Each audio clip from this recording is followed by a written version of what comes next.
Good afternoon, everyone. This is the Vermont House Committee on Commerce and Economic Development. It is Wednesday, February 12th, 2025 at 1 in the afternoon. So this afternoon, prior to the bill drafting being finished on the bill, I thought it would be a good idea to actually start the conversation so we kind of get ahead of the game. So that's Secretary of State with us and also the Director of Business Services. So, Madam Secretary of State, if you'd like to join us, thank you for coming over. Good afternoon, representatives, and thank you so much for having us back into committee. When we were here to give you an overview of the office a few weeks ago, David Hall was out. We're happy that he's back, and he has a doozy of a package to run you through this afternoon.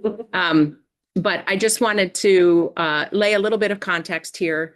The expertise that you have from our office in this room just can't be matched. David, having been legislative counsel dealing with this section of law for 15 years, and Neil Rhodes, who is in our Business Services Division and has been executing this section of law in our office for how many years, Neil?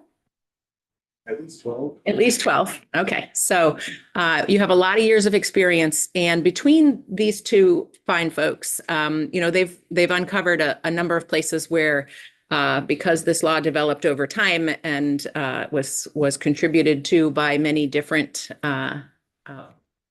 legislators and legislatures over the years, there are some inconsistencies. And so David is going to walk you through all the work that he's done to untangle this ball of string and to hopefully lay out to you what is largely a technical corrections bill with a little bit of substance to look forward to in future years if the legislature should care to contemplate some of the deeper corrections that we think makes sense for you to contemplate. But David has done a fabulous job of putting together a packet of documents for you to help you sort through and really understand what's going on here. So don't be intimidated and don't hesitate to pepper him with questions, especially if the 2-hour time block that you have here starts to wear on. It's nice and toasty in this room. I don't know how you do this all afternoon. It's not. Okay. Great. So I'm going to get out of the way. And before I leave, I just want you to know you can't have him back. David is fully entrenched across the street, and we will do everything that we can to keep him. But I'm so pleased that he's able to bring this package before you, because I think it really makes a lot of sense for Vermont businesses to see this untangling of some complicated and at times contradictory pieces of the law. So thank you so much. Thank you. I want to confess to you that I kind of squealed on you. Chair James was talking about how she was bringing people in to better understand how tech was, all the upgrades that are going on. Yeah. And I kind of told her how things were going very well over to Secretary of State's office, and she might want to have you come. You know what? We would love to come and tell that story, because having been around state government for a number of years, having an IT project that rolls out on time, on budget, and as expected is a rarity. And we want to shout from the mountaintops about the great work that our IT projects have been doing. So thank you. Hopefully the rest of state government can do the same thing. Well, you just send them our way. We'll give them up some advice. Sure. Welcome back. Well, thank you for having me. For your record, David Hall, Director of Business Services Division, Secretary of State's Office. I'm flattered that the Secretary wants to keep me. We'll see if you want me back after we look at this bill together. I doubt it. But that's okay. This is your bailiwick. I was saying to Rep. Priestley just a second ago that if you're on this committee, you kind of asked for it. You get what you deserve. Wait till next week. Carl Listman's coming in. Oh boy! What's happening with Carl? We haven't done any UCC upgrade for a number of years, so I think we have a 117-page bill. Okay.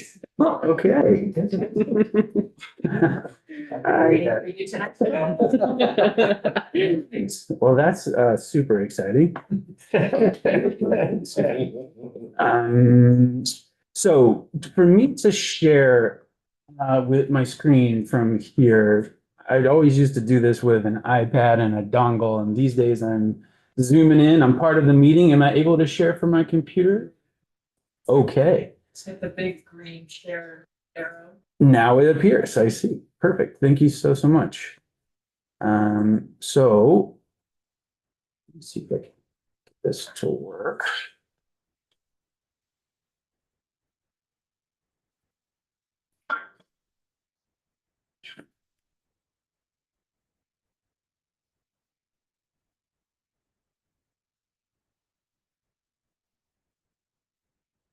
Okay, good.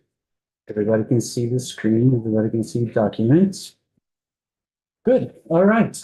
Well, as I said, I'm David Hall. I work across the street. Before I worked there, I worked here for 15 years. This was my home, primarily in House Commerce, where I staffed business organizations, commerce, economic development, housing, some agriculture. So I've been, dealing with this a long time. I also, for a good decade, was a adjunct professor down at VLS, where I taught legislation and supervised a legislative clinic. So this is my life's work. I'm very excited about it. And I was looking forward to coming back to being with you. And I appreciate your forbearance and your patience as we dive into this. So I don't want to assume too much or too little background knowledge about the committee, about business organizations, about what we do. So I'm going to try to do a quick basic overview of what we do, why we do it, how we do it, when, where, etc. And if you have questions, jump in anytime. If you're getting bored, pinch me. If you want to speed things up, or this is too in the weeds or too general, you can tell me that too. But basically, you have the Vermont Secretary of State, and as in pretty much every state and most jurisdictions throughout the world, one of the things that we do is serve as the registrar of business organizations that are required by law to register. That means give us certain information about those businesses and then provide public access to that information. We are, the Business Services Division is one of several divisions, but we're a small team. We're a 5-person team plus myself. Neil and our other colleagues each have a sliver of subject matter expertise, and they are the people that you talk to, that process your documents, that know the law underlying particular subjects. And it's a very high volume task. I mean, we do dozens of thousands of filings every year, from creation to maintenance, and I'll go through these steps, but all the way to the end, and then the periodic check-ins, which are annual or biannual reports applicable to different kinds of organizations. What we do the different types of businesses that I'm going to talk about with specificity, okay? We also do the Uniform Commercial Code filings for secured transactions. So in Vermont, when you buy property and you finance that, usually that goes through the local records at the town, right? But at the state level, for mostly non-fixture filing, secure transactions, personal property financing, UCC statements come to us, and we are the office of record for those filings. We have a role to play in data broker registration in this state, which I know is of interest to many here. We have a decades-old role to play in telemarketer registration under the Consumer Protection Act. We are responsible, and Neil is actually responsible for trademark registrations. I was surprised to learn that we are also the place to go for what are now called energy cooperatives, which we can talk about in brief. I have some thoughts there, but a kind of an esoteric, utility-specific type of co-op that can be formed for a couple of different purposes, even beyond energy. And then quixotically, we are also responsible for amusement ride operators. So whenever you go to the fair and you see the inspection sticker, it came through our office as well. Are we the right home for that one? Stay tuned. I'm not sure. Maybe, maybe not. So I'm gonna just quickly talk to you about business organizations now, business entities, entity types. And these are the primary focus of the legislative proposal that we're bringing to you. And it's important to know the background of what they are and why we have them, right? So if you think of businesses and business organizations as a spectrum, on one end is really, really simple, and on the other end is really, really complicated. And the complicated sort of goes to infinity, just how creative your lawyer is. But the simple is you just decide to start doing business, right? You're a sole proprietor.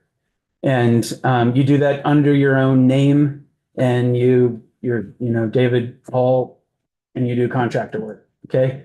That sole proprietor is about the only kind of business in Vermont that doesn't have some nexus to the Secretary of State. We currently do not require that person doing business under his or their own name to register with us. So we're going to start walking down the line of complication. The next step down the line is you're that same sole proprietor, but now you want to do business under a trade name, a DBA, doing business as, we call it, an assumed business name. That person has to register that name with our office. It doesn't change the nature of the business, that relationship, still a sole proprietor, but they are doing work in public under a name other than their own. And when they do that, they have to register that name with our office. It's a 5-year registration, $70 fee, re-register every 5 years and 60 days. Similarly, and you'll see in my page here, I'm sort of talking about common law business entities, and I'll dig into that just a second, but let me go to the next one, which is a partnership. So basically, when two or more people to decide to go into business for the common cause of making money together, whether they even realize it or not, in some cases, they have formed a partnership. And in Vermont, partnerships have this same registration requirement, the same 5-year registration. Tell us some information, re-register every 5 years. And partnerships are a funny animal in this state, and I will dig into that in a little bit, but I think you have some decision points down the road for partnerships. I'm going to stop there and we'll keep going to the last common law piece. This is an unincorporated nonprofit association. So this is essentially a partnership of people who are not trying to make money, but to do something nonprofit wise together. Think of a community organization, parents group. It's an association of individuals organized essentially for a nonprofit purpose. We call them members, technically required to register with the Secretary of State's office. I doubt most people know that. We don't have a lot of them. There is a model law that Carl Lissman's group promulgated on that. We never adopted it, though we talked about it maybe 10, 12 years ago. So right now, technically, a UNA, unincorporated nonprofit association, also has this duty to register the Secretary of State's office. So why does this matter? A couple of different directions we can go there. How many of you have heard of the Corporate Transparency Act? Good. You're the only one. Representative Granding, did you hear it? You haven't. All right, so you've heard of it. Okay, good. So this is a FinCEN federal requirement for small businesses, sole proprietors, partnerships, single member LLCs, the types of people you wouldn't think would normally have to register with the federal government. Is this new requirement came on the books, currently on hold because of litigation. The CTA is not why I'm here, but the CTA is indicative of a movement that is happening really throughout the world to try to wrestle with this question of, should we be requiring people like 1, 2, and 3 to register with some state authority? And you'll even see now in some of the newest versions of the model acts that govern business organizations, this requirement that even if you're a different kind of entity, you have to disclose who your owners are. This all comes down to Public Transparency Act, and to fighting money laundering, frankly. And this was adopted by Congress. It was on the books. It was happening. It's still happening, but it's voluntary right now.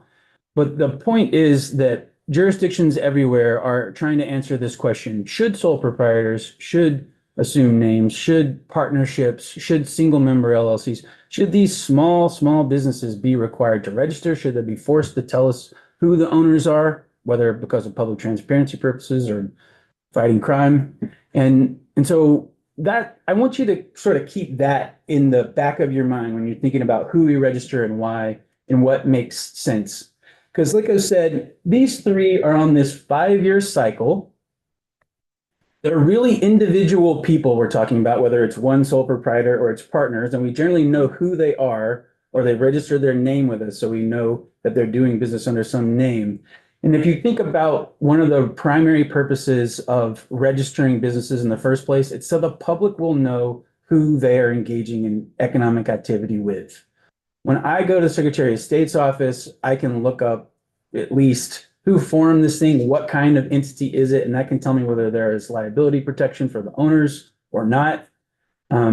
We don't require principal owner information right now for most organizations, but that is part of the conversation. People in the world use our information for that purpose, whether or not that's why we do it. Banks require owners, principals to be listed in their organizational documents with us usually before they'll give them a loan.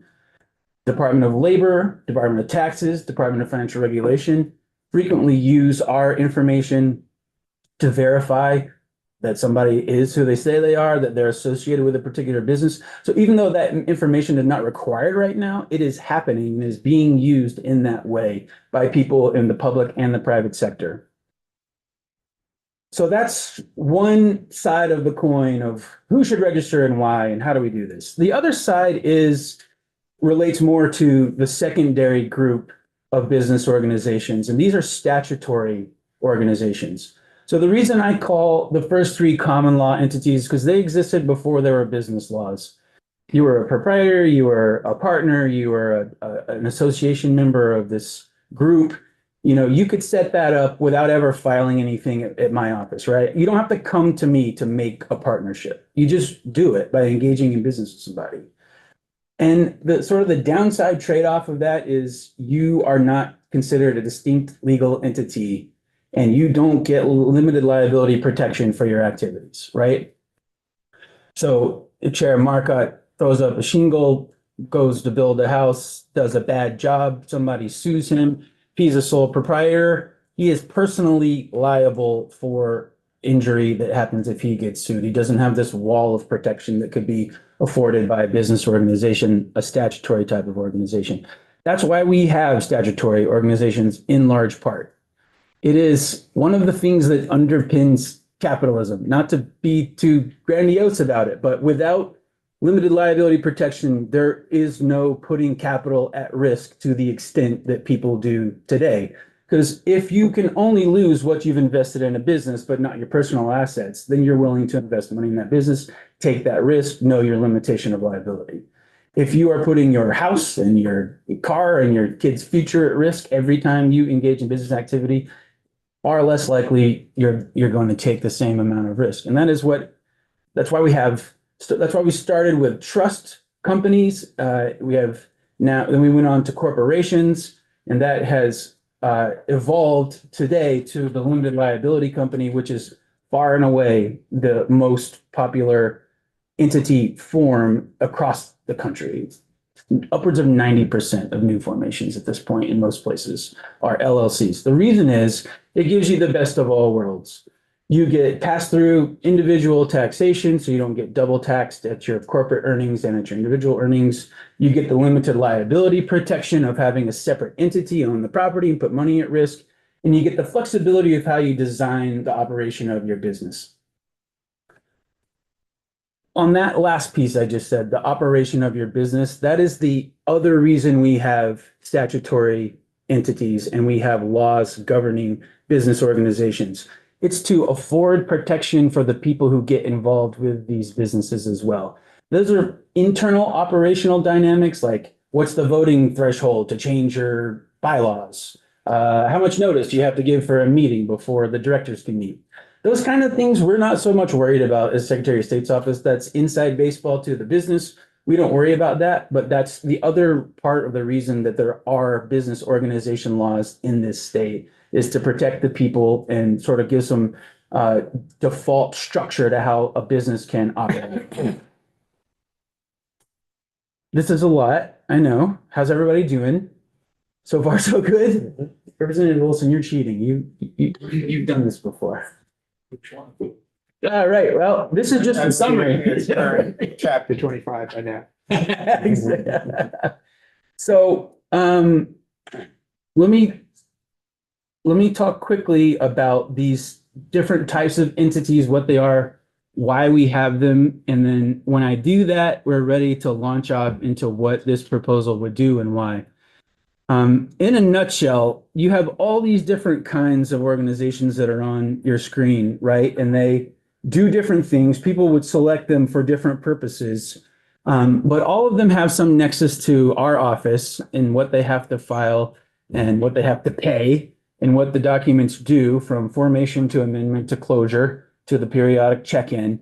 And if I had to just summarize in one sentence what the proposal does is we're just trying to make these things, at least for our purposes, more harmonized than they are now, because we've got this scattershot mishmash of filings and names and feeds that for no good reason are not terribly consistent across types. So I'll just quickly run through these, and they go in statutory order. So think of it in terms of we're in Title 11 and we're walking our way through to 11C, basically. You've got your cooperative associations. There's three kinds: marketing, consumers, railroad. There's not a lot of these. These are extremely old. I wouldn't venture a guess. I didn't look up before I came how many new cooperative associations have been formed in the past few years, but it's probably one or two hands. It's not a lot, but they're important. They are nonprofits at heart. They're organizations of individuals for a particular purpose, whether it's businesses getting together to form a marketing cooperative. So think like apple producers, or consumers, maybe a co-op looking to buy things together in bulk and get a better wholesale rate. And then the railroads, we're not even going to worry about those, but it's cool that they're still there, right? Then we have limited liability partnerships, and this is a rabbit hole we're not going to jump down today. But basically, remember in our spectrum and the history of organizations, we had partnerships. And then came LLCs, which had most of the features of partnerships, but also limited liability protection. And people were like, it's kind of a pain in the neck to have to change every one of these over from a partnership to an LLC. Why don't we give them the opportunity to still be the same partnership, but have limited liability? Boom, the LLP was born. It's an election for our office. It's a statement of qualification that you file, and that suddenly magically transforms your partnership into a limited liability entity. The problem we have right now that we'll come to at some point down the road is that we still have the registration requirement on the 5-year track for a partnership, and that same entity also has the annual LLP filing that they have to do with our office, and sometimes those things aren't consistent. So a fair question is, should this dichotomy, should this duality continue into the future? A limited partnership, not quite the same thing. These are really usually more like specific investment vehicles where you have general partners who operate the business, and then they have limited partners who put the money in for the most part, not really responsible for the day-to-day operation so much, but rather provide the financing and have limited liability to get their money out. Talked about the LLCs, just for your general awareness. There are subtypes of these that the legislature has created over the years. A foreign law LLC, which nobody's ever used, so I'm not going to worry about it. An L3C is a low profit limited liability company. So really it's kind of like the LLC version of a nonprofit. Think of it that way. A blockchain based LLC, which we've got a handful of. I'm not sure why, but they're, there was a buzzy time, remember, when we talked about the blockchain, and maybe it's making a comeback now with altcoins and Bitcoin stealing the limelight. The last one, though, is very significant and important, the professional LLC, which is it's an LLC on the underlying structure, but then it is available to people who are doing business in a licensed or otherwise authorized profession.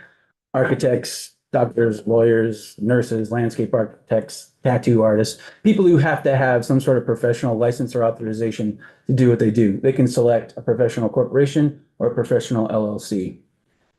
So then we have the classic, I'm almost done with this list. It's getting fun. We have the business corporation, which, classic model, that's what everybody thinks of when they think of a business, has shareholders who are the owners, directors run the thing, the CEO and the C-suite, right? The original, the OG sort of risk vehicle, been surpassed at this point really by the LLC, but that comes in 6 flavors. Like I said, the PC, professional corporation. There are 3 cooperative types that are actually subsets of corporations. So the general co-op, a worker co-op, and a housing co-op. Those probably don't get as much attention as they could. There's some interesting things you could do there to solve some of your housing problems or worker-owned business problems, but they're a little complicated and esoteric, so I don't think they get that much love. There's the close corporation, which essentially allowed a corporation that was small to operate more like a partnership but have limited liability. So it was another variation on the theme of we don't either want to be an LLC or the LLC hadn't come along yet, but we still want to operate like we're a partnership with limited liability and pass-through taxation.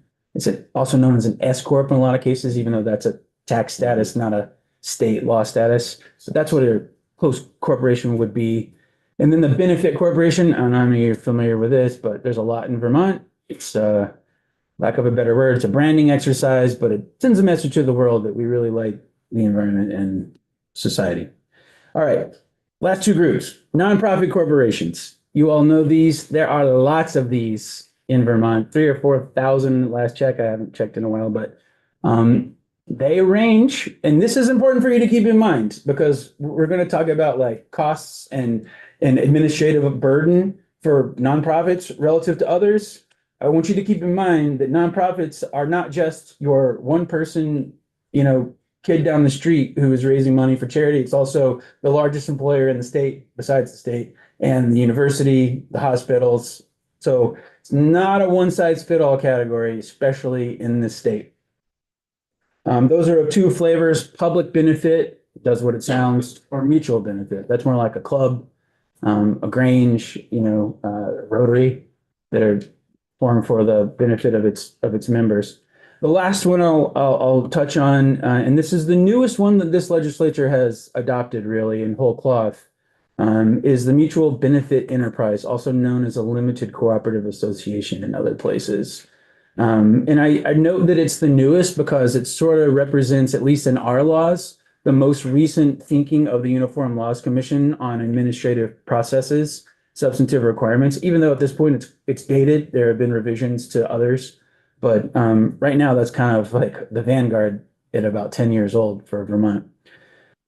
So that is the universe that we're dealing with. These are the people that we're talking about, and they're the ones who come to our office to do all the things that they do. Any questions on entity types, why we have them, what they do?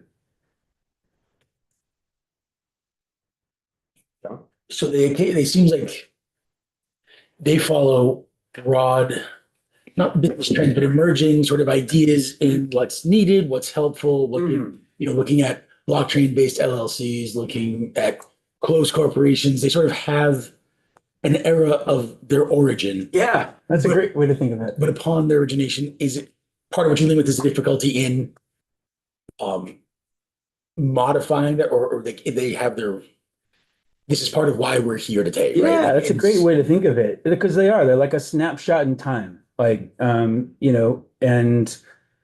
ranging from the fees to the terminology to the processes themselves, they are different because they happen at different times, and thinking evolved, uses of the entities evolved, what worked in practice evolved, like some of the more, well, the earliest ones have like no requirements, and then the middle ones have more draconian requirements, and then the newest ones have like the streamline requirements, right? And we want to get everybody to streamline, basically, is where we're trying to head. But yeah, that's a great way to think about it. They are all products of their own age. They continue to evolve. I mean, there are updates. I mean, like when Carl comes in, he's going to talk to you about the UCC. I mean, that's been around for a very long time, but that always gets updated based on practice, based on the realities of commerce.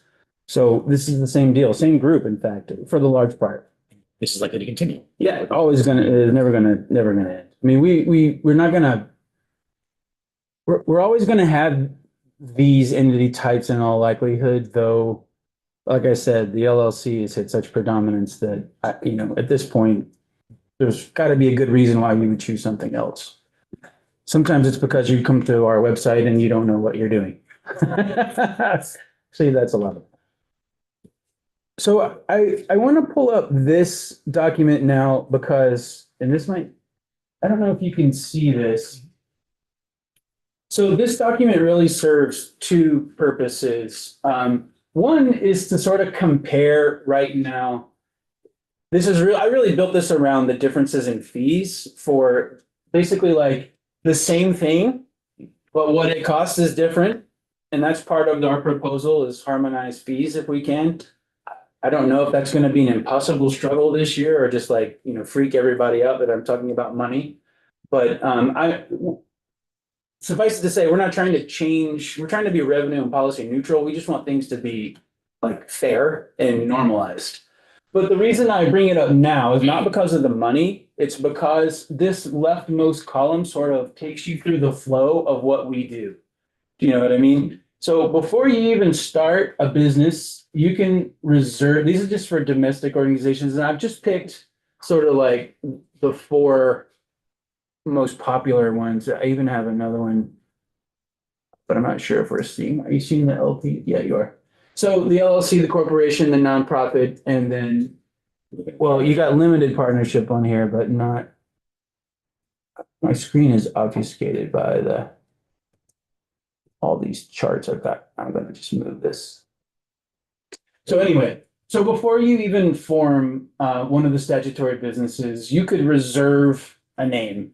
So you like the name, you like the idea, you don't have your stuff together quite yet to pull the plug and pull the trigger and, really jump in with both feet, sign up with tax, labor, us. So you just want to hold the name for now because you don't want anybody else to be able to use it. Come to us, file a reserve name application. Usually those are good for about 120 days. This is one of the things we want to harmonize because for every different type of entity, there's a different standard for how long it lasts, whether you can renew it, whether there's limitations on the renewal, et cetera. David, can you just let everybody know what a domestic business? Oh, sure. Great point. So sorry. So this chart is organized by domestic business organizations and then foreign business organizations And so a domestic is, domiciled in the state. And then a foreign business is domiciled not in the state. So it could be New Hampshire, it could be Germany. Okay. When we say foreign, we just mean not, Vermont is not your home domicile. So if you're domiciled in Vermont, it means you came here, you filed as a domestic organization, you're subject primarily to our laws. The LLC Act that is adopted in Vermont is what governs your LLC. If you are a New Hampshire LLC, then their version of the LLC Act governs your LLC, and it is different. And it's different in most places because they all start with a model, but then they get modified inevitably. So domestic means you have decided to form a Vermont business and you're subject to Vermont laws primarily. And it doesn't necessarily mean that your principal office is here per se. Like you are aware of the phenomenon that there are tons of Delaware corporations that don't actually do a whole lot of business in Delaware. They're there because of tax and regulatory reasons, but they are really in Texas, right?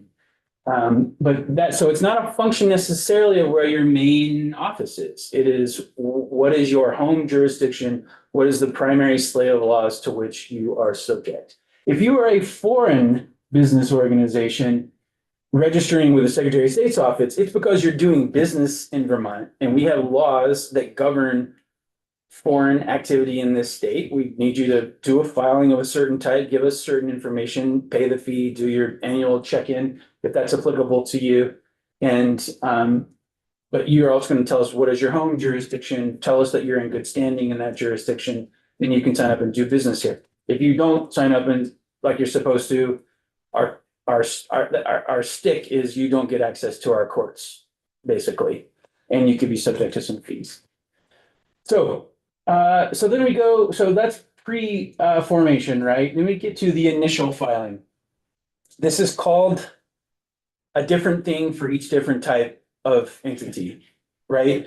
So, and again, this is a product of each one coming along at a different place in time. So if you're gonna form a corporation, you're filing articles of incorporation. But if you're gonna form an LLC, it's called articles of organization, same for an MBE.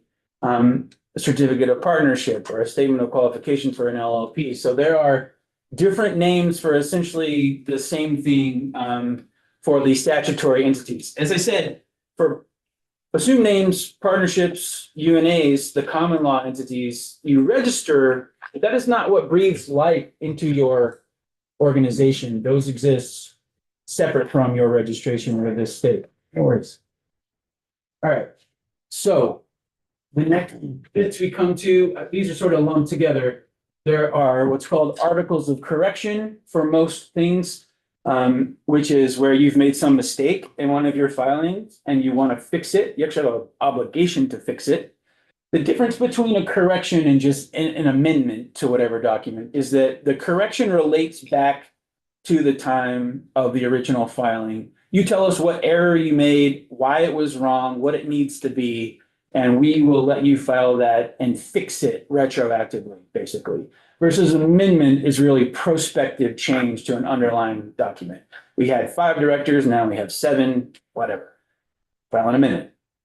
A restatement is, or a restated blank, articles of organization, pick that, is where instead of just doing a discrete amendment to one part of your whatever record, you are restating the thing in its entirety. Let's say you had a corporation, you started 50 years ago with an articles of incorporation.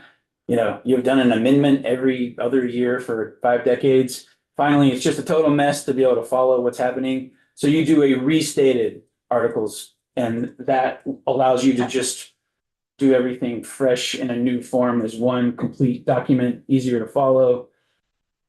That's available to most entity types. Okay, here's a big one. This one's gonna feature a lot in the work that I hope we do together. This is agent for service of process. For corporations and nonprofits, they're called a registered agent. Same thing. So this is the person, either an individual or a domestic entity with a physical presence in this state who is legally responsible for accepting a notice or a demand or service of legal process on you, on your business. Why do we have this? Because we want to be able to sue people, and we want to be able to know how to find them. And we want to make sure we have jurisdiction over that person. That's why we make them be a resident, right? So everybody, for the most part, has to have some agent. And an agent means it's not you. You can't be your own agent, because agency means somebody else acting on your behalf. So you either have to designate, like I said, an individual human being who is a resident of Vermont, or a business with a physical place of business located in this state, authorized to do business in this state, who will agree to accept this service and forward it to you in the event you are sued or threatened or whatever. Okay, so when the sheriff comes and delivers a service of process, that's what I'm talking about. And we've got to know where to send that. And you need to keep this up to date in our records, because that's how people find you. And like I said, if you I completely lost track of what I was saying. If you don't have an agent, we'll get to this too, the Secretary of State becomes an agent for you. So that service can actually come to our office. That's called Service of Process, Secretary of State. And we will be the person that receives it and forwards it to the business or whomever that's being sued. To change your agent, what we want it to be very clearly right now, well, not right now, but in the future, as a result of this bill, I hope, is that if you want to change who your agent is or where they are, then you would file a statement of change with us and we get to review it and approve it. Right now, the law's a little murky on how many different ways you can change an agent, and we just want one way, and we want to be very clear, because it's very important that you don't give us some fake name, or you don't name Sarah Copeland Hanses as your agent, or put, the state house as your registered office. That's not a thing. So we need to be able to make sure this is right. That's an important.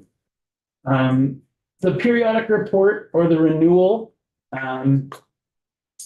So the modern entities have these, and the purpose really is to check in at least once a year and update us on what's going on with your, it's different for different entities, but your name, your address, your place of business, who your agent is, any principal information that's either required or offered. It's basically a good health check-in. This is something we'd also like to more or less standardize and make sure that when people come back to us on this periodic basis, they give us up-to-date information, because that's the whole purpose, is this public notice function, that the records are actually up-to-date and accurate. Now, nonprofits have a biennial report, so that's every other year.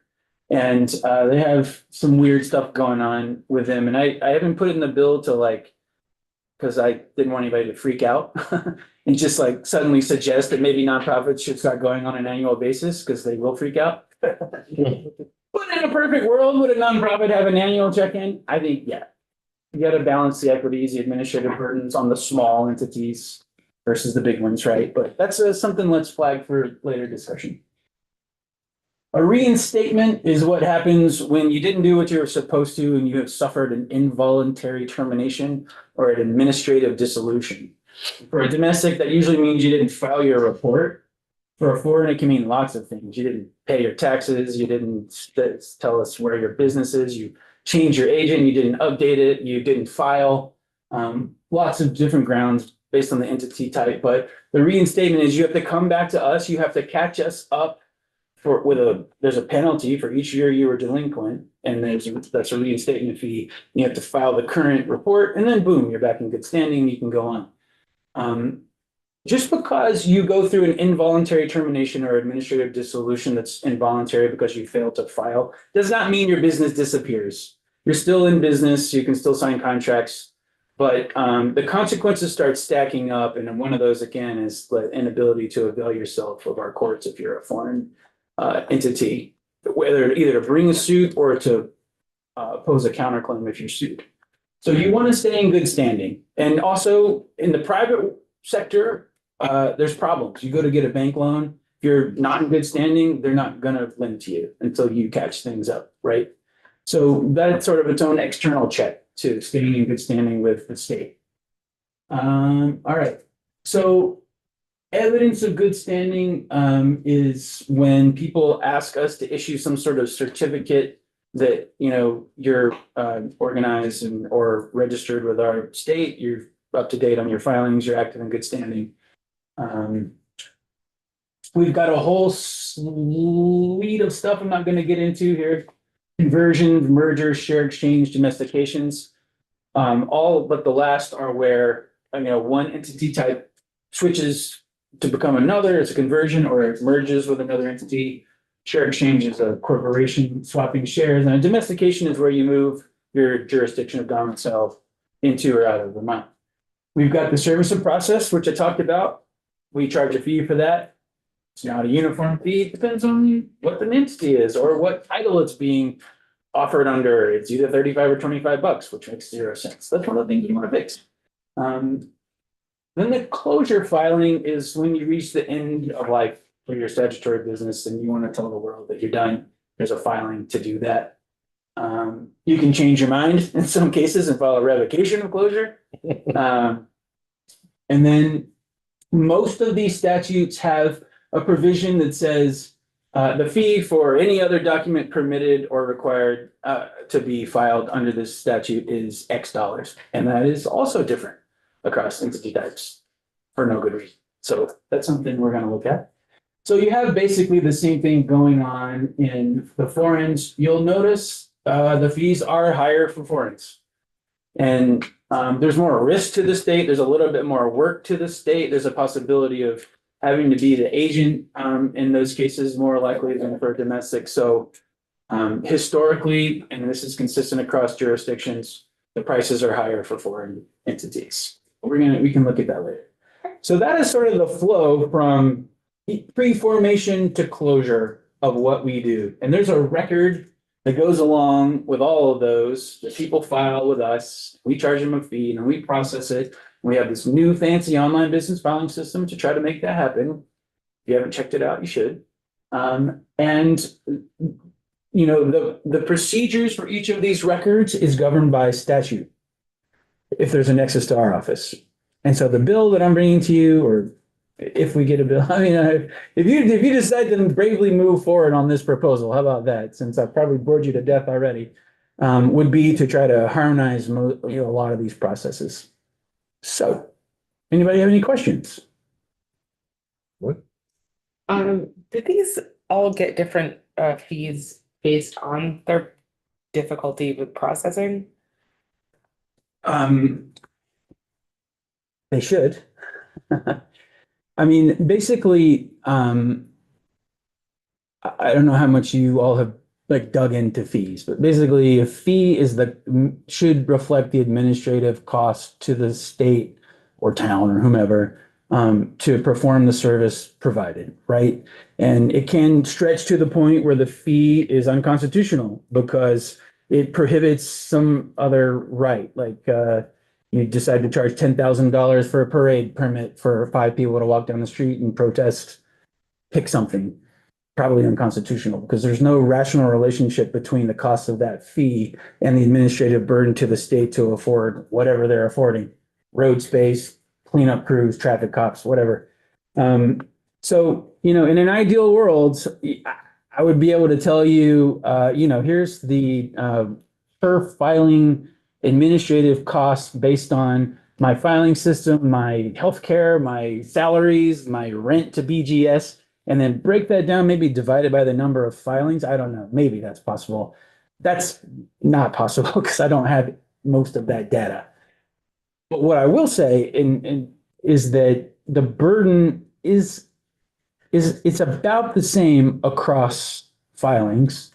And one of the things that I'm proposing here is that most things have one fee. Because right now we have this crazy panoply of fees, sometimes for the exact same document, where it's $20 over here and $35 over there, or $95 over here and $25 over here, for no good reason. I'll tell you the reason that happened is because the fees all started somewhere in time and then got changed in fee bills over the years, got adjusted for inflation at some points in time. These entities were adjusted for inflation, these were not. So you had this spiraling where, it's like compound interest for fee changes. So we've gotten like unmoored from the basis of the fees. And what I'd really like to do is get back to a much simpler structure where it is more reflective of the cost of administration and it is fair across filers and entity types. You spent some time on the agent specifically, and so is that one where is that the most labor intensive, or does that have the most risk or consequence? I'm sorry, what led that one to be one that you really had so much? Yeah. It's a great question. Like I said, that one is one that we check. We want to check everyone. We want to make sure that the person. Okay, let me take one step back because this is a really great opportunity for me to talk about the nature of our duty and our work. So our duty is called ministerial, right? There's really not a lot of subjective flexibility or authority for us to make judgment calls on what you're filing, right? If you check the boxes of what the filing is supposed to have in the statute, like you're supposed to tell me your name and your address, and you're supposed to assert that you're legally competent to file this on behalf of the business, then I'm supposed to take it. That's a ministerial duty. That's not a permit where I decide, oh, you've done your homework on this groundwater injection thing, and I think your design is good, and you've checked all the boxes on water quality disposal.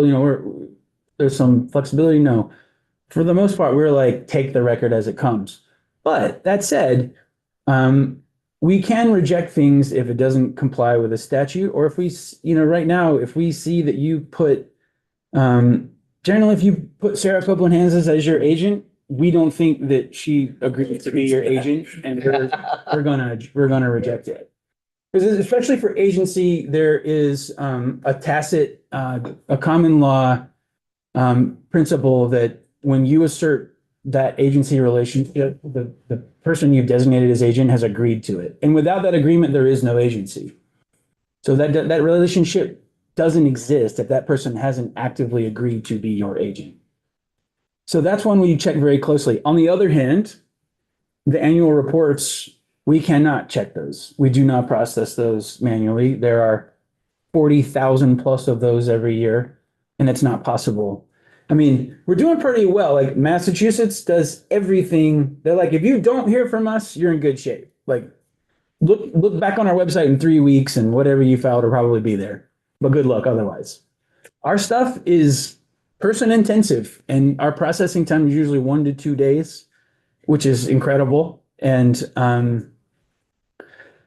most of the time it is a person checking the work. Did an officer designated in the record, is that the person who signed this record? Otherwise, we're going to reject it. That doesn't always work for LLCs because it says any person, basically, but it works for corporations. To answer your question, is that why that one's intensive? Yeah, no, I just was observing Yeah. how it was discussed. That implied to me that there must be some, Yes. is that an extra, that's an area of clear focus. Mhm. And I think I Sure. get a sense of what. Let me say that the other piece of that is the consumer protection aspect of why we even exist. And again, that comes back to if you are injured by a business, domestic or foreign, and you need to sue them, this is where you come to find the official record of where you should send that service of process, that notice of suit, that demand, whatever. We are the official repository of the address of the person that is legally responsible for making that notice happen. And so it's really important that the information be accurate in that sense. That's the consumer protection function there. I have 2 questions. One, if you don't list an agent, would you say that the Secretary of State becomes the default agent? That's correct. Yep. So how does that differ than putting the agent down, putting her down? Well, because two ways. One, you're naming in that case, you're naming an individual who is, like I said, supposed to have agreed to serve as the agent. And again, there is no agency relationship without the consent of the agent. So I mean, we just sort of know that Sarah doesn't agree to be, everybody's LLC agent. It's just an operational principle. Versus the office of the Secretary of State. So it's not Sarah as, a resident of Bradford, Vermont, who will be your process agent. Writ large, the Secretary of State by default becomes the office, the location, 128 State Street, at which that the statute assigns a certain flow of what we have to do with the record, get the copies, keep one, forward one to the last legal address, certified mail, blah, blah, blah. And that's an institutional function more than the individual human being, which is the distinction between those two. Okay. Second question is, how do our fees for these things compare to other towns? I mean, I know they're all different, but they all range, $20 to $50. So they're ballpark similar. How do they compare to the other states? Neil's dug into this a bit. I've looked at all of New England. I mean, I'm not kidding when I say it can range from $0 to $700. And it just depends on what filing it is. Some states charge like a threshold amount for a corporation and then tack on more money for every 1,000 shares you're authorized to issue. Different states have different waivers for different kinds of organizations. New Hampshire's nonprofit fees are lower than ours, but we have the ability to waive them entirely if you've not paid compensation to an employee, officer, or director in the prior calendar year. So there is no standard. There is a very significant range. And generally you can expect the bigger the state, the more expensive it is what it comes down to. Do you have a number in mind? I mean, that reflects the actual I know you said you Sure. couldn't predict it, but that reflects the cost or reflects like a the standard for other administrative states? cost, the time involved to Sure. process all this kind of stuff. The number that I picked for the standard fee is $35 because that's kind of the median for most documents based on the last 5 years of fee changes. It's ballparking, it's around, and the numbers are in here for my proposal, but basically like 150, 250 domestic foreign for a formation, 50, 75 for an AR, 35 for everything else. And that's not magic, it's not science, it's just about the median. I would say that like sort of the aggregate neutral rate of if you charge the same thing for everything, would we end up at about the same revenue and cost structure? I think that's about right. For Massachusetts, it's probably more like $75. I mean, they have an IT staff there of 17 people, just for their IT staff. I mean, we've got 6 people in our whole division. You go to Connecticut, it's like 3 floors of one very big building down in Hartford versus like my office and Neil's office, and then we share an office. It's like very different state to state. Other questions? Yeah, and just don't get too wedded to fees, because once it leaves here, it'll go to Ways and Means and you have the final say on fees. David will have to do bigger performance there than he does here. Okay. Yeah, my question was, in fact, has there been an assessment yet of revenue neutrality on this, or? Absolutely not. I understand that the purpose was simply streamlining and standardizing. Sure. I'm good with that. I was Yeah. wondering. I think it's a great question. It's the exact question. And it's the question that I asked. And the reason the answer is no is because we do not have a historical data at the filing level. I can't tell you how many LLC articles of corrections have been filed at the cost of $35 each. I just don't know. We have data one level up from that. So is it possible it nets out up or down? Yes. I don't know the answer. What I do know is it's less equitable. I'm more concerned about the inequity of 2 businesses coming to me and filing the exact same thing, and one of them gets charged 95 and one of them gets charged 25. That doesn't make any sense. But, is to pick the right number. It might be that the legislature just has to start from scratch. I don't know, and just hit reset. I'm not sure. I had a similar question, but I guess I'll have a corollary question, which is what is the budget of your division? Fair question. I truthfully don't know. We have a budget department and I usually just let the experts do their thing, but I can get the answer for you. No, it's a great question. I obviously should know, but I don't. So I don't know, but I can find out. Did you have a question? Okay. Sure. No? All right. Wow. We're 1 hour down. Want to get into a Oh. similar, I did have, okay, go ahead. it's following up on Abby's question about cost of the division. Yes. Yeah, and when you get back, would it be possible to see what the annual fee revenue is? Yeah, of course. That we can. So I think, I will circle back with budget types because I know a lot of that work is going on right now for the budget bills, and I can do a mini presentation on that stuff. You just touch on trade names and how you deal with them, that sometimes you reject them. Sure. I think we went through that Sure. this summer with a constituent.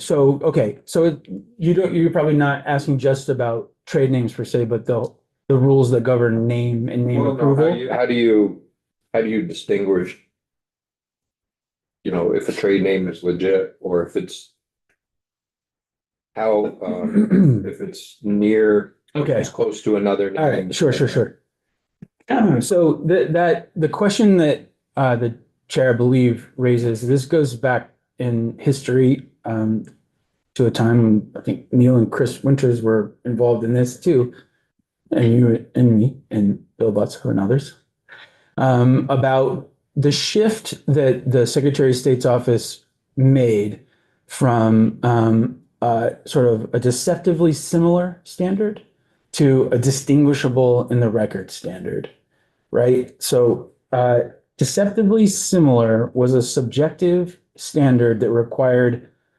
basically our office to decide, is the name that you're proposing likely to confuse a consumer, conflate it with another business, or be misled as to what type of entity it is?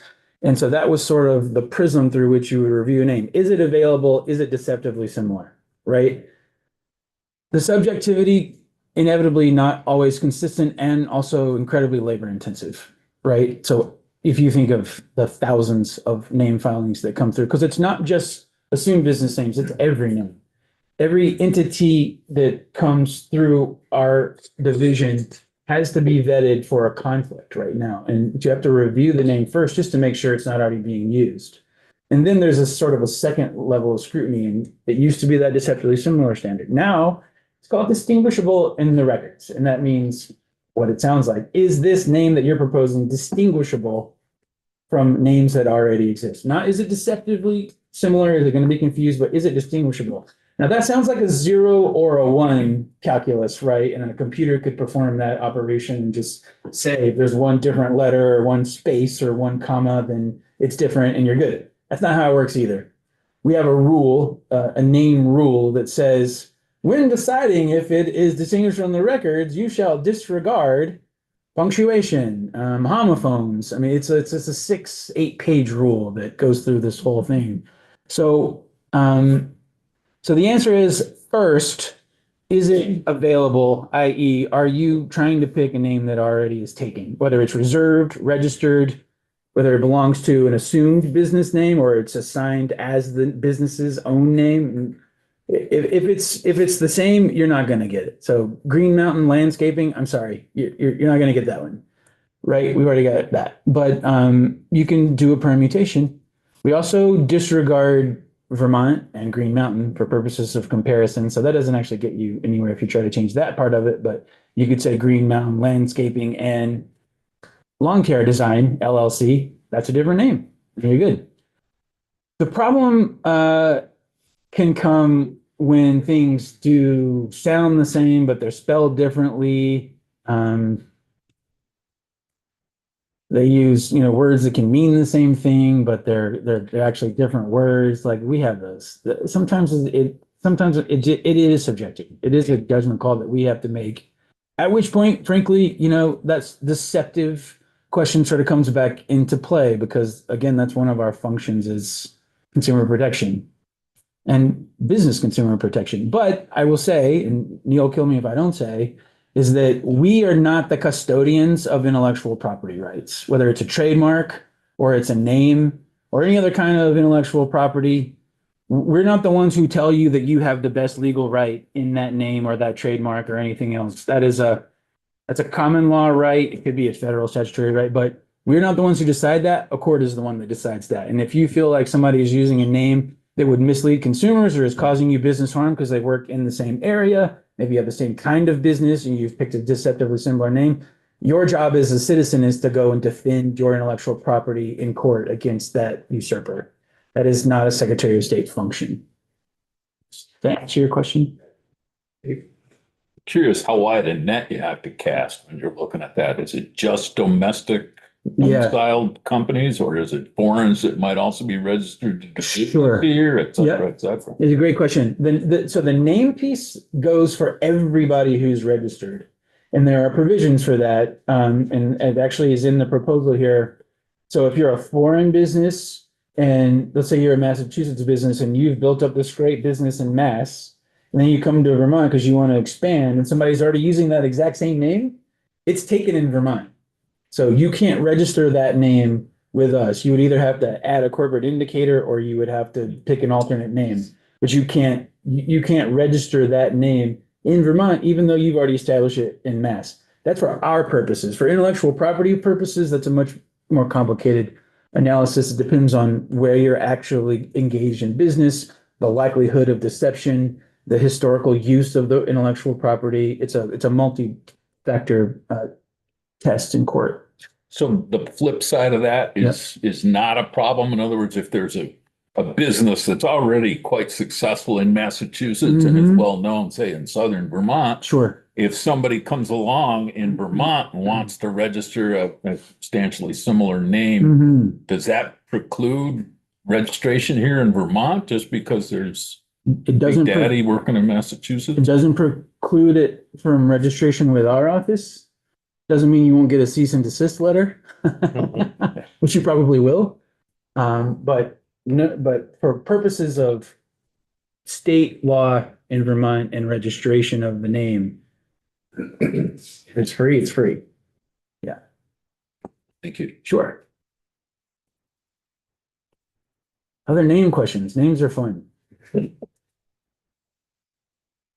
had to admit, when you first started this, I had visions of somebody receiving the request and saying, Alexa, what about? And saying, Alexa said, oh, that's out. Well, the way they hallucinate, I'm not sure I would trust her to do that. Where I trust Neil and Kim more than Alexa. All right, so hey, we are already at 2:08 and humming along. So you want to go for the overview of this proposal? All the prologue passed, this prologue, all the background is done. So if you wanted to boil this 66-page table of fun down to its essence, it's really these four things. There's a whole bunch of technical corrections. These are in the chart, those are highlighted in blue.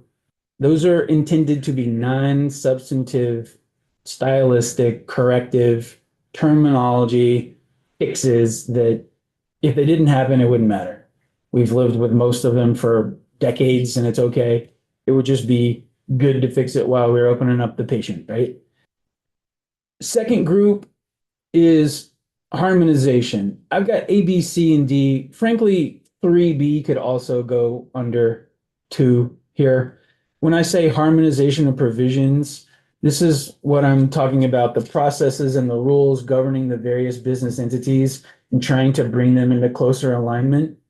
So we've built this whole online filing system. It took us a really long time. We're still working out some of the kinks, but on the whole, it's great.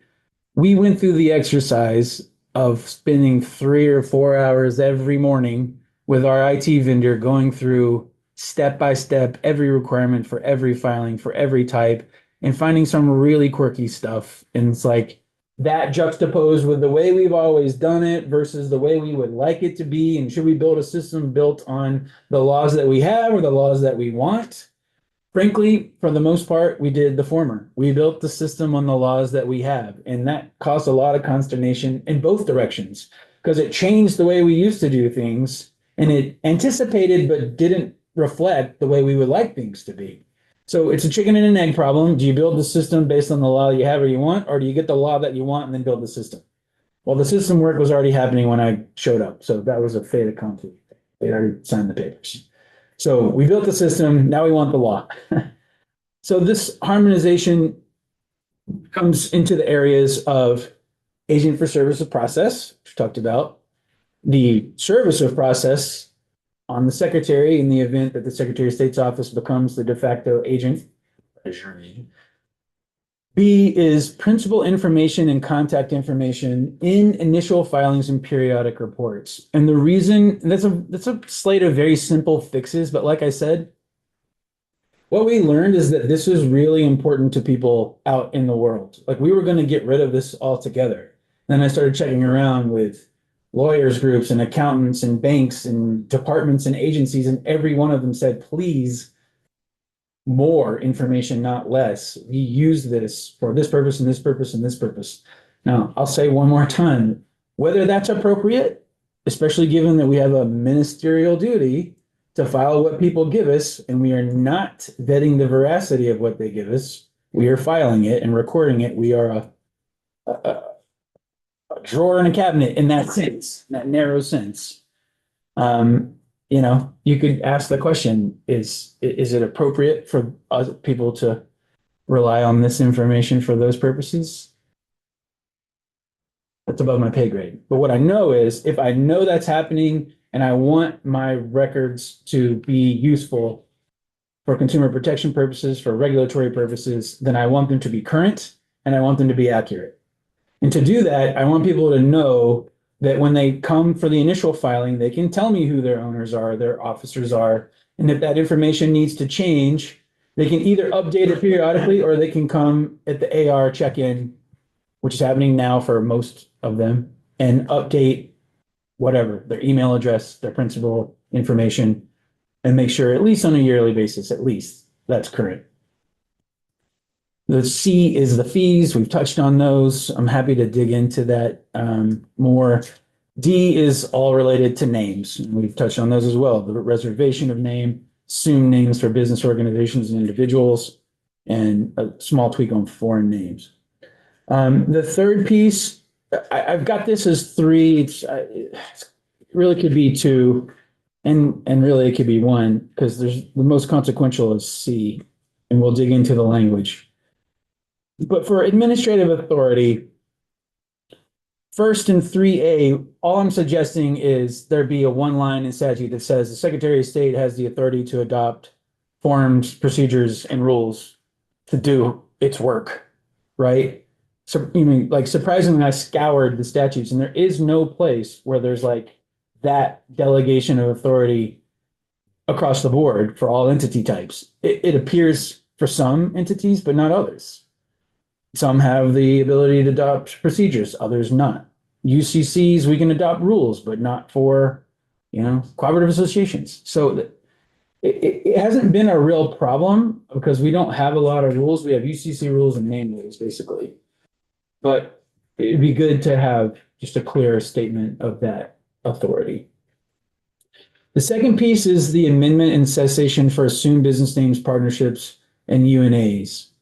And so right now, even apart from this dual framework governing partnerships, which is really weird, we're in this funny world for your assumed business name. It lasts for 5 years, right? Your registration. And yet, technically, you can't amend it. There's not really a statement in law that says you can file an amendment to change your mailing address.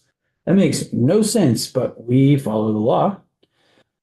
We can amend it if somebody drops out. So if like a person under the name or a partner in the partnership or a member of the UNA leaves, then they have to come and update that. That's the change.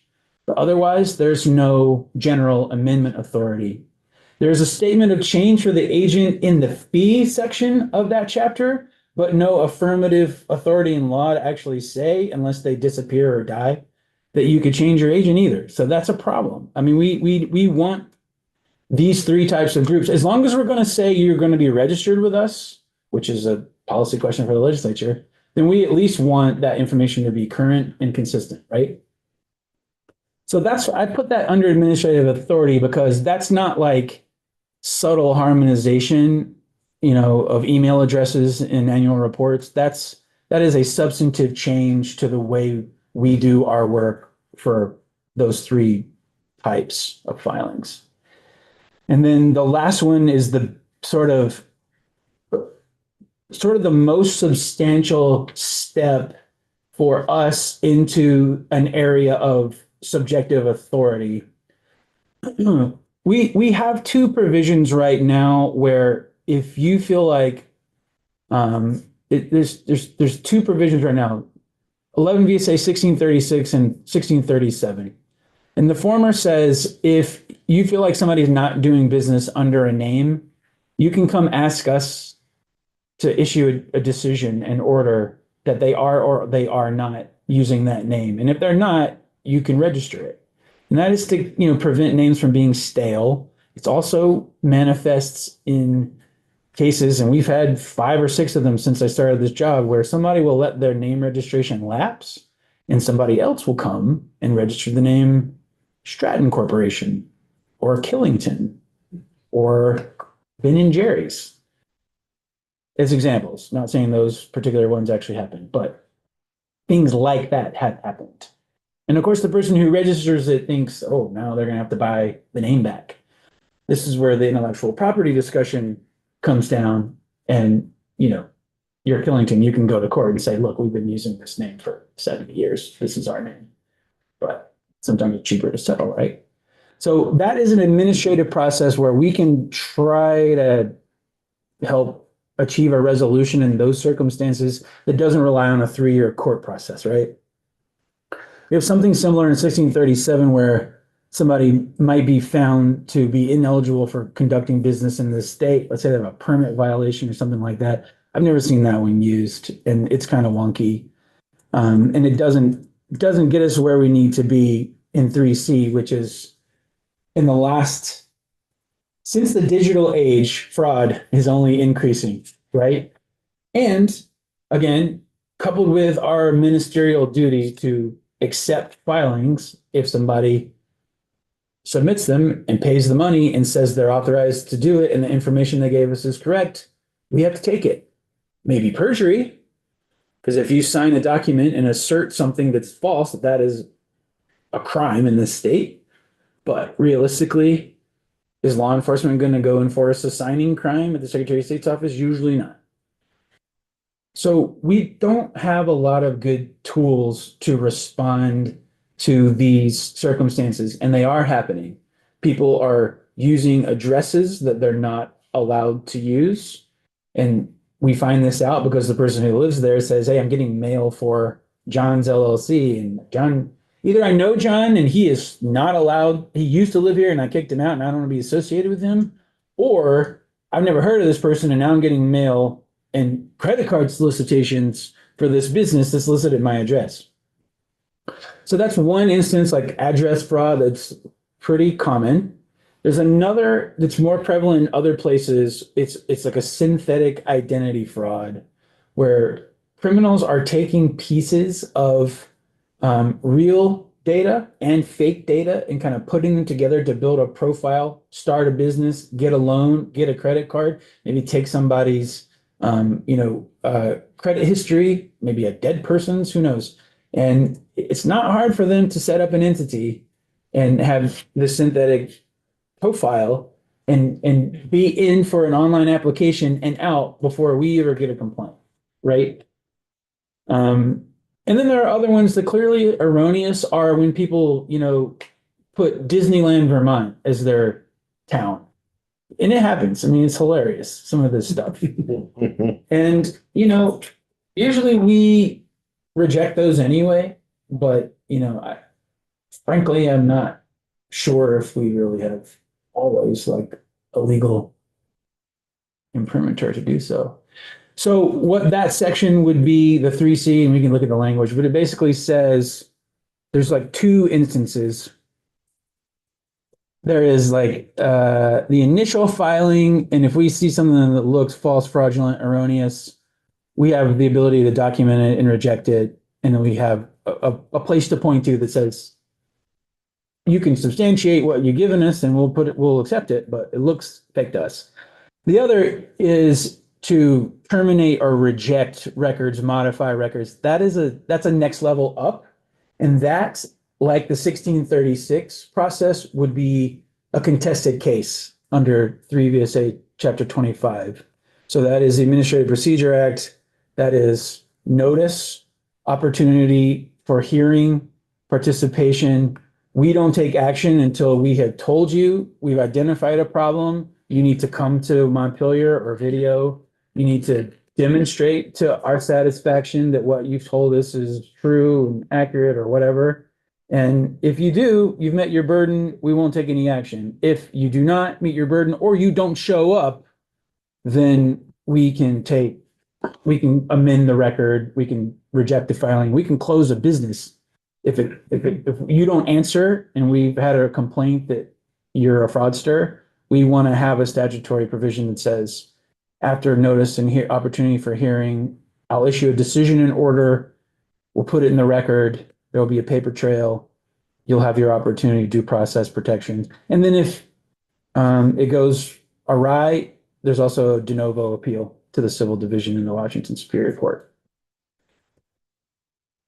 The last piece, the study and report, is much bigger fish that is far beyond the scope of my responsibility or authority to just show up and say, hey, we got a rework LLC law. Like that needs to have banks and Carl Listman and DFR and labor involved.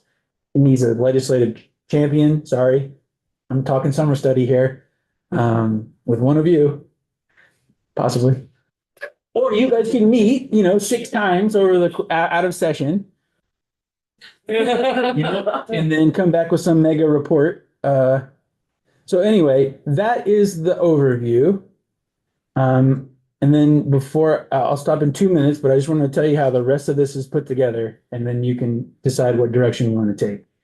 So the way I've grouped this is by color, and that is perpetuated over on this table. So the technical corrections will be in blue. The harmonization for agent service of process will be purple. And then this is a summary of what it does. And then below you'll see there's section by section explanation. So the green will be harmonization of the initial filings and the periodic reports with respect to principal information and contact information. Red is the fees. And that's in a nutshell what they would, the proposal. The gold or dark yellow is the stuff all relating to names. So reserved name, assumed name, foreign name. Service of processes in gray. Administrative procedure and authority will be in yellow. So it's a 3 highlighted. The studies and teal, whatever. And then down below in this document, the last 7 pages, except for I didn't go into the details on every single technical correction. Happy to provide that at some point down the road if you need it, but it's just so nitpicky and there's so many of them. But like for the agents and service of process, like I try to give you an explanation of why and how it's changing. And sometimes those are just 1 sentence. Sometimes like in sort of section 91 here, they're more involved, the explanations. So that's for most of these. So whoever gets to do a floor report, I hope is, really excited and well prepared. Stand. And then, all that's really left at this point, there's 2 things. This is on our website. This tells you what all the current fees are for all based on domestic and foreign entities. So you can peruse that and just see the variability. Same with this document. This shows you like among the majors, where it's different. And then the last bit is this table itself, which is 130 sections worth of changes. Having fun? So what is your pleasure, Mr. Chair? You got enough for today, or take a break, or just barrel through? What do you want to do? We got probably 25 minutes before we get ready for the floor. Did you know when they asked you what committee you want to be on, that this was going to happen? You don't wait till next week. Okay, well, the way that this table is organized is by statutory title. So it starts at 3 and ends at 30.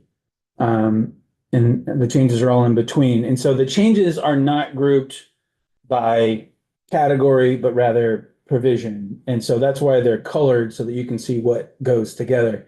So I can go through this in 1 of 2 ways. I can go through page by page, section by section, and we can be hopping around categories, or I can go through category by category. So hit all the colors in one, you know what I mean? Like go through all of the purples, all the greens. So what do you think would be better?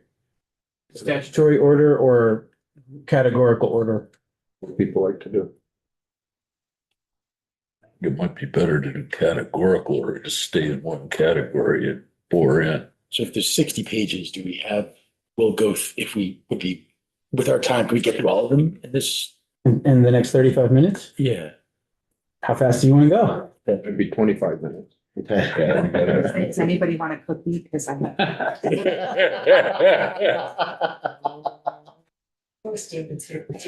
You make really good cookies. Not mine, my husband.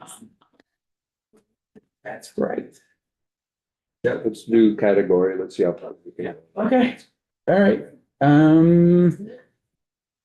Do you consider tech corrections a worthy category, or do you want to like do that last? Yeah, I think those can go last. Okay, all right. So let's just see which one we come to first. Thank you so much. Always- I love the color coding, by the way. Does it show up well enough for you to be able to read it? Good. Now, some of these have multiple colors, so. So what I'll do, I'll tell you what I'm gonna do is start with agent for service of process. And this is a circumstance where I propose one section to rule them all and then make conforming changes everywhere else. So that there's two reasons to do it this way. One is to have the same standards apply, obviously, for everybody, but the other is to not lose track within the respective statutes that there is an agent requirement and that it relates back to the standard. So for instance, in the LLC Act, I just repeal the substance of its agent for service of process language, but I put in a new line that says they have the duty to have an agent pursuant to 11 VSA 1656, 1655. So that's, so does everybody understand, do you feel comfortable with the concept of an agent for service of process at this point? So, John? Is that different from a registered agent? Same thing. That's what your registered agent does. Mhm. Okay. All right, here we go. I'm good. All right.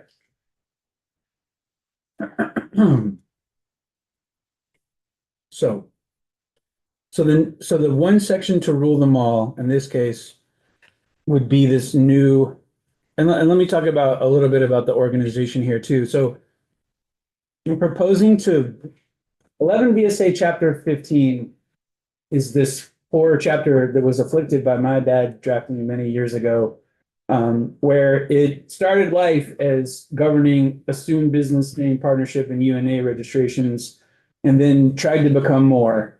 It tried to become this place that governed other entity types, but it wasn't very well executed, and that's mostly my fault, but I can blame Chris Winters too, I guess. So what I'm suggesting for that chapter is it gets broken into 3 subchapters. The first subchapter would be faithful to its original purpose, to those organization types. So we rename the this is coming to Asian props. So we would rename chapter 15 to better reflect what it does. We would assign subchapter 1 to just be limited to those 3 filing types. Then there would be 2 new subchapter designations as well. Subchapter 2 would relate to the administrative authority. So that's that 1636 process I was referring to, the 1637 and the new 1638. And then, and also have the rules, forms, procedures, and rules authority.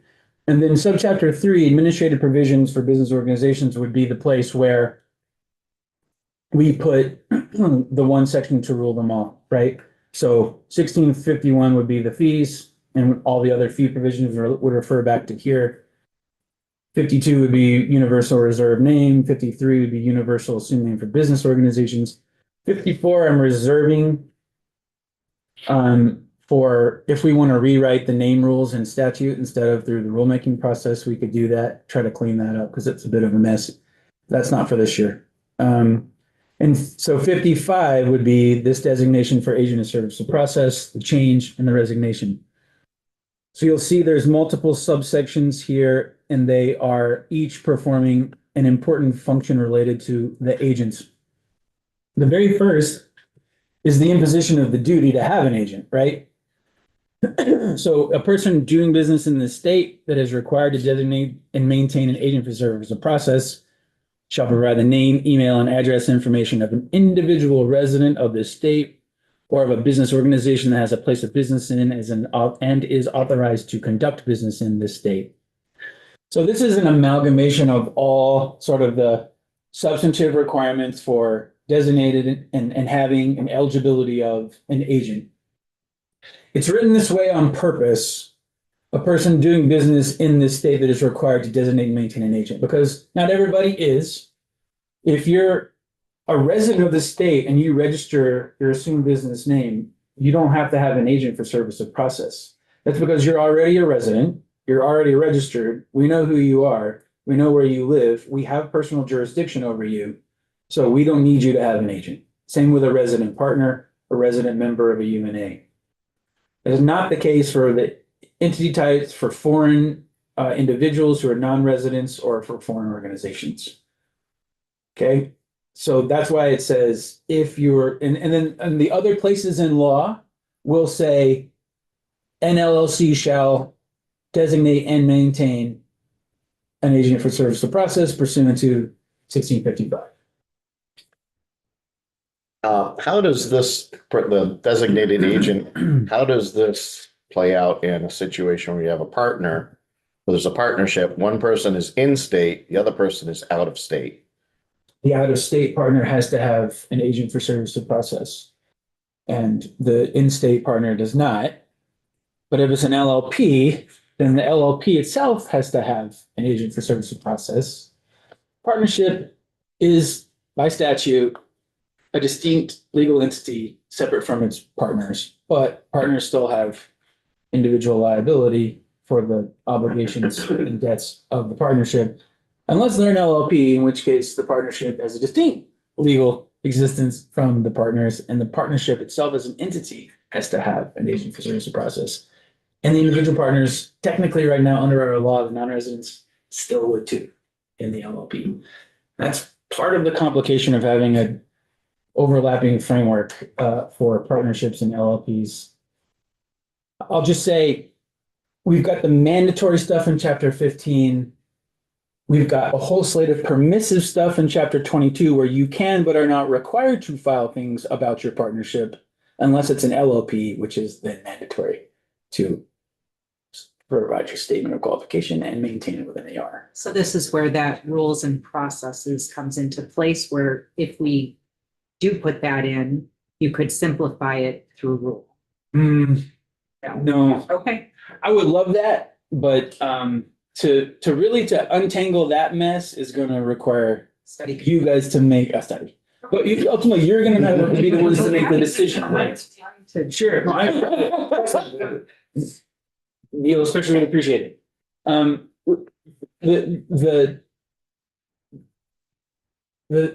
You have to first decide as a state one of like three things.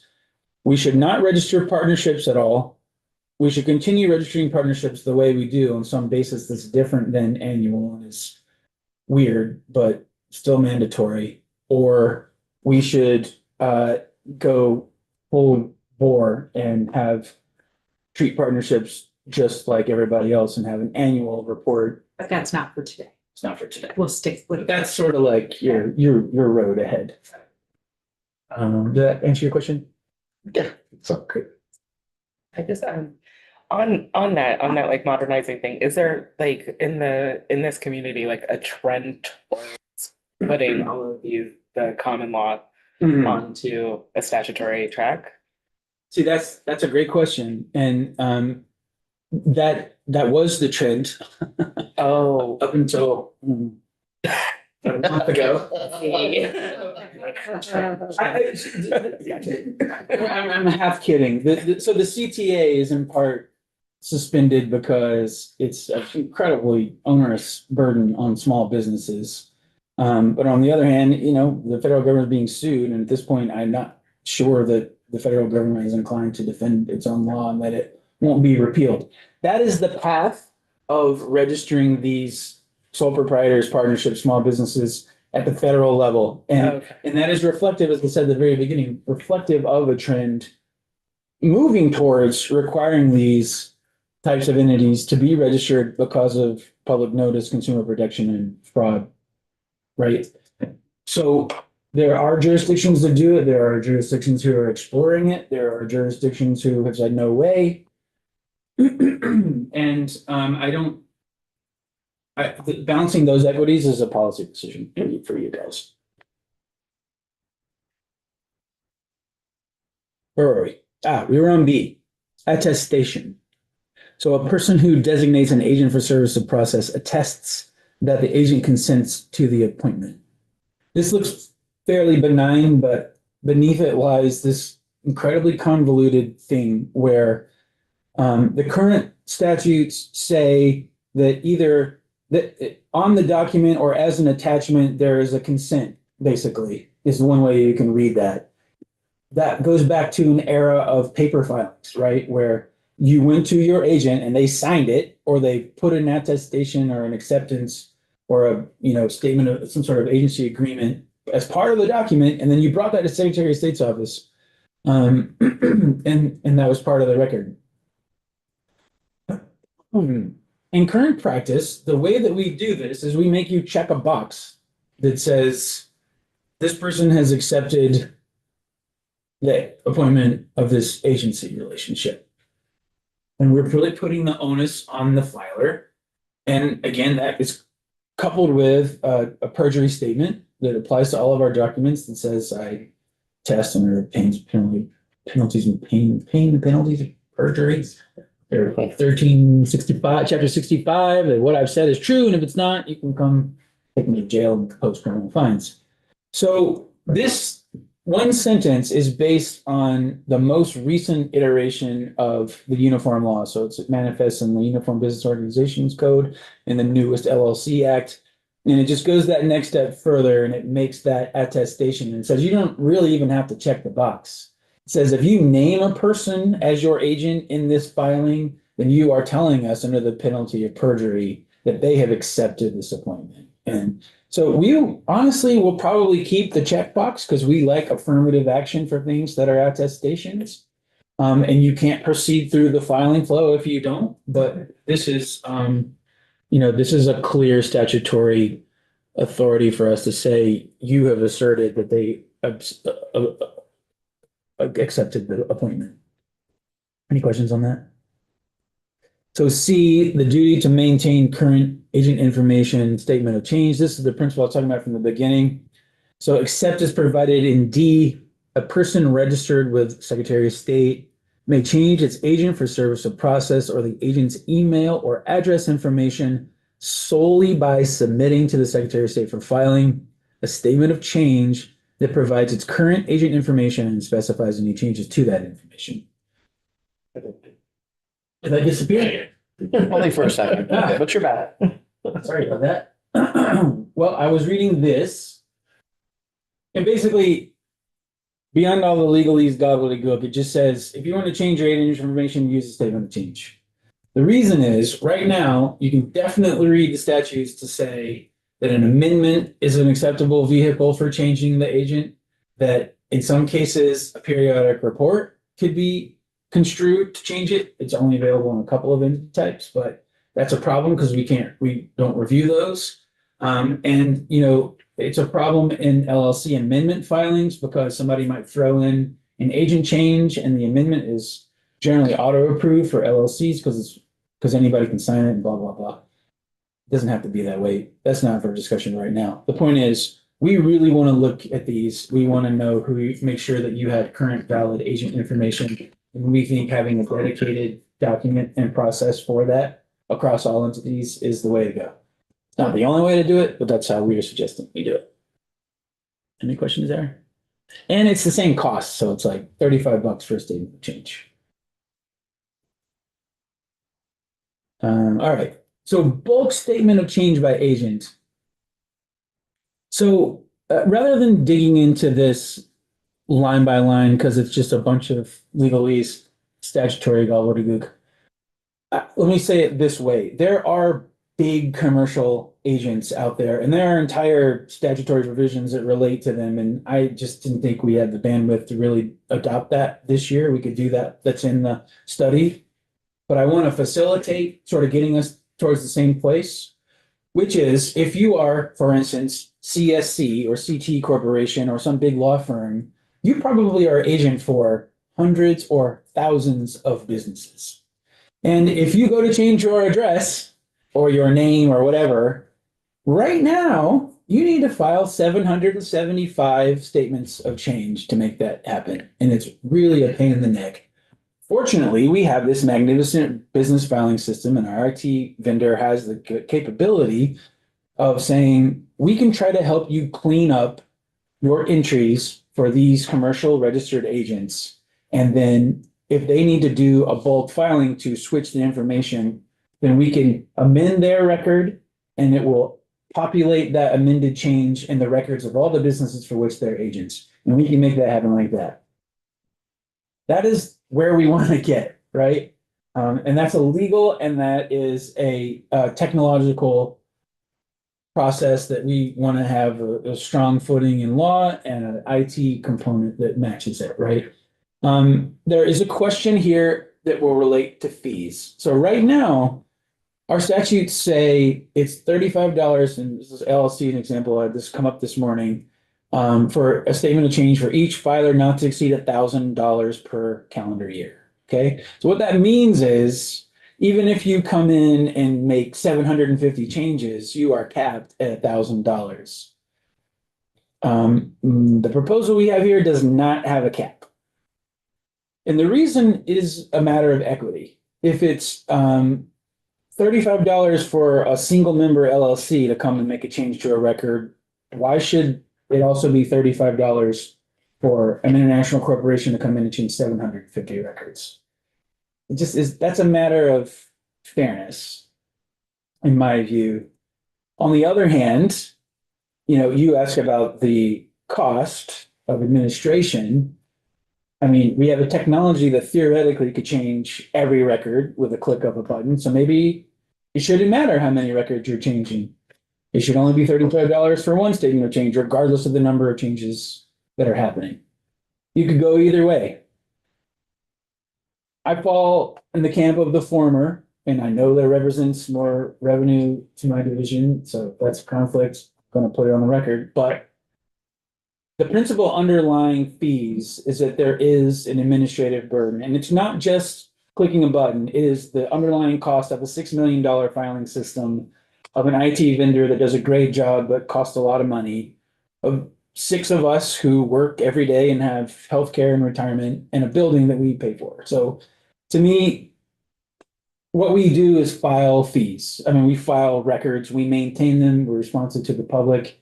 There should be a cost that's a fair cost associated with each file. And just because it happens to happen, in one fell swoop, or it happens over the course of a year, I don't know that it should matter.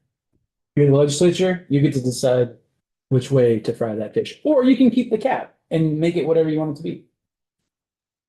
The fees go into a special fund or the general fund?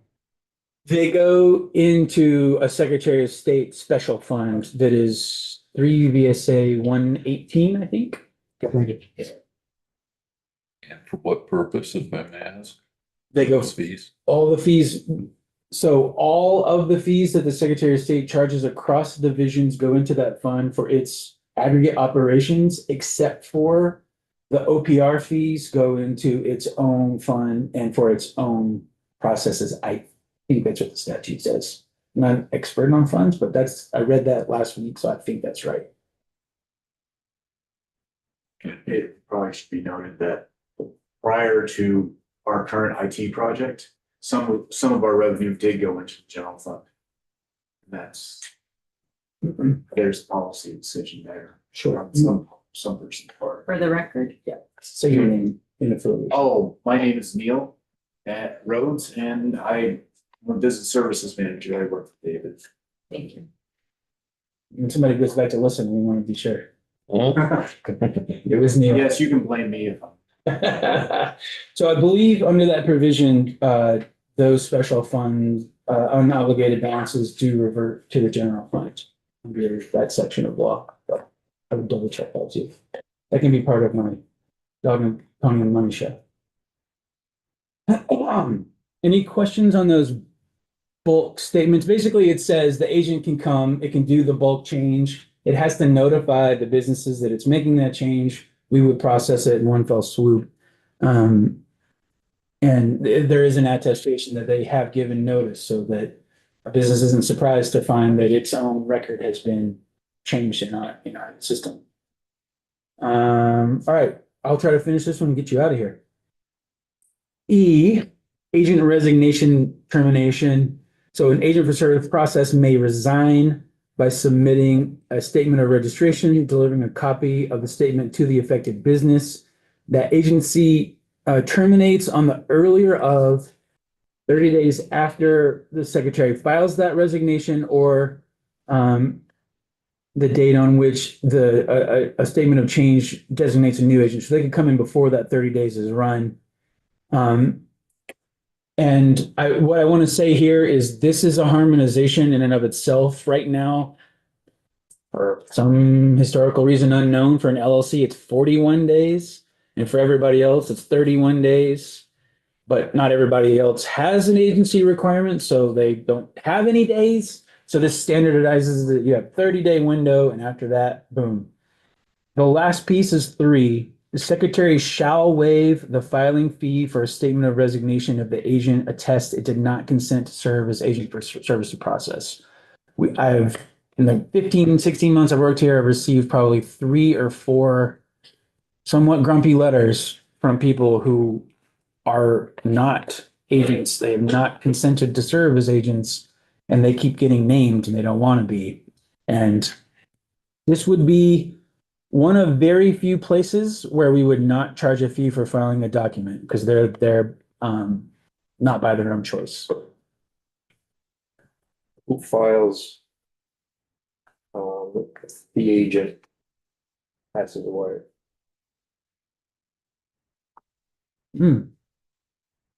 Well, that's a good question. I mean, it depends on how it's structured. Like if it's the agent is a business, then it's not a problem. If it's an individual, I mean, we're kind of in a no man's land. I guess it would fall to their personal representative or in an estate proceeding.